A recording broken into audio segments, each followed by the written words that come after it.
Well, if you spent the day marinating in news as we do, you probably concluded that it's over. The economy is tanking, the country is disintegrating, the sky is falling. But we know that's not true. And so there's one man we could think of to remind us of the upside of America, a man who knows his country very well, former Dirty Jobs host Mike Rowe, and he joins us tonight. Mike, we sent out a distress call to you this morning. We broke the glass in case of emergency, literally on our call. We got to get Mike Rowe to remind us what's so great about this country we share. Dogs and cats living together. What's going to become of us? Your producer's hysterical. Kelly sent me the email. She was like, we're just, do you have any good news going on in your life? I'm like, what are you talking about? Yes, she said, just I knew you anything. would. Like, what do you got?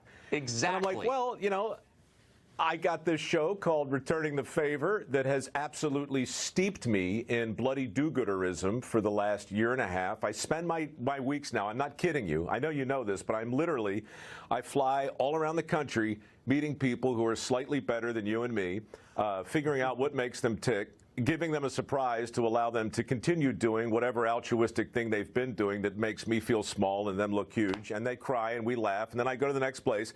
And it's the feel-good hit of the summer. It's got 300 million views. And it's warped me so badly and turned me into such a absurd Pollyanna that I literally have to come home and put on cable news in order to feel regular again. It's completely backwards for me. So that just sounds like the greatest job ever and the greatest show ever. So what have you learned about Americans in doing it? Same thing I learned on Dirty Jobs.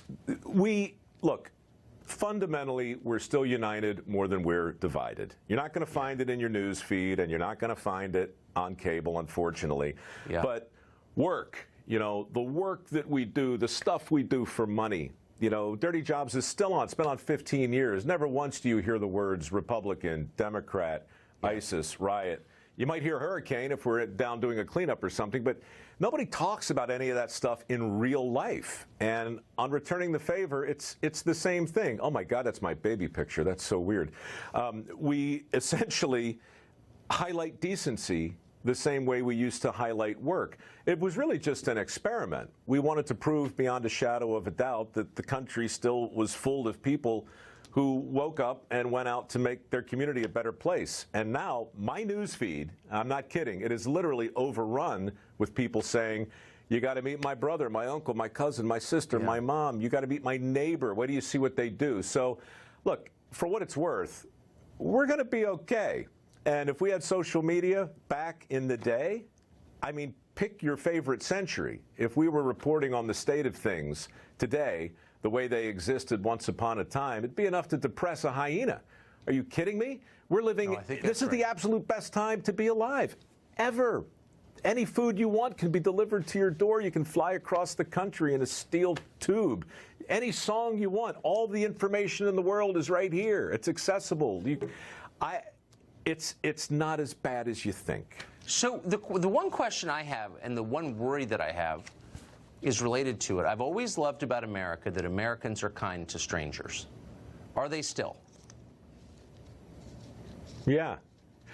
Yeah, they are. But it's not news. It's not headline news. You know, man holds door for women weighed down with bags. No.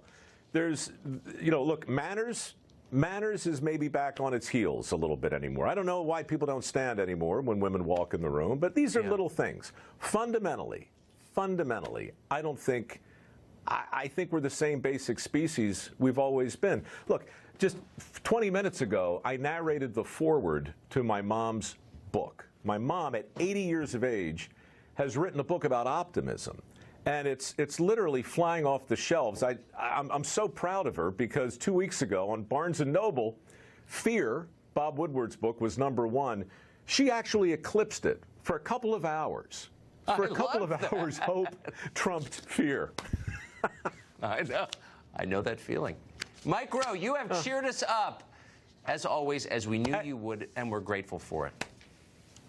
Whenever you get bored, please come back on, because we need it. Thank you. I'm going to bring my mother next time, and you're going to love her. I promise. Done. Well, I can't wait. Thanks, man. See ya.